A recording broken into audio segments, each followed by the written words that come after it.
So, according to the latest buzz around the news sphere in relation to Marvel Studios' Eternals 2, there's going to be a giant pivot in the storyline. Specifically, that the film will allegedly put the Eternals on a head collision course with the X-Men, and loosely being based on the Judgment Day event. Kevin, Stop trying to make Eternals 2. happen. It's not going to happen.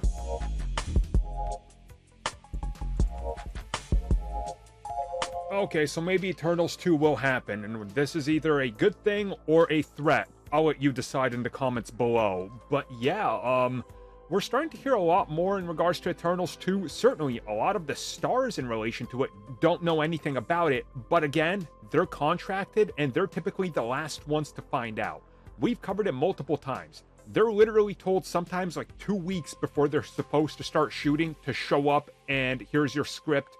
Show up or we're going to recast you. Oh wait, you have to show up. That's kind of the thing here. So the latest development, despite the stars not knowing what's happening, is that Eternals 2 will be happening, but they're going to hardcore pivot from whatever the plans were before.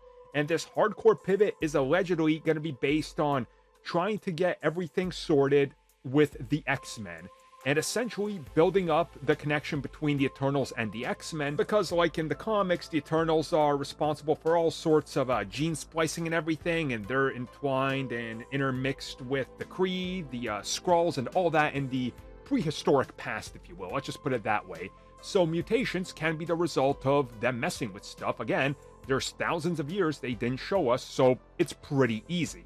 So allegedly, when we see the Eternals again, they're going to want this film to sell and these characters to come back in full force, and the solution is Judgment Day.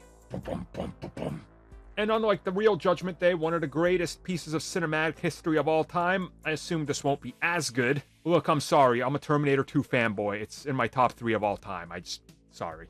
But yeah, these reports are rather interesting, and now they're even being reported by the bigger sites out there, and there must be something to this, honestly. And I'm thinking that this all stems from all the recent reports that they're definitely going in a different direction when it comes to pretty much everything that has to do with anything left over from Eternals. For example, the recent report that we're going to see adamantium mined out of the Celestial that's halfway sticking out of Earth. That's a pretty big development. And again, Eternals responsible for that, and adamantium connects to Wolverine, deep X-Men connection.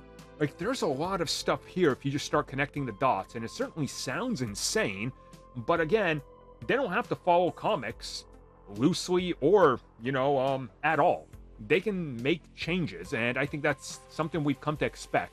And I do think if you're going to take the Eternals 2 and put them in a collision course with the X-Men, it makes the most amount of financial sense, because people will turn up to see the X-Men. Even if it's begrudgingly, if they don't like the Eternals, you got the X-Men in there, you toss in some Avengers, and there you go. It's going to make at least like $700 million. So why not? If we get a development on this, we will obviously cover it. I have a lot of thoughts on this. I'm assuming we'll talk about this in an upcoming podcast. Stay tuned. But overall, this might just be the best way to make people care about the Eternals returning.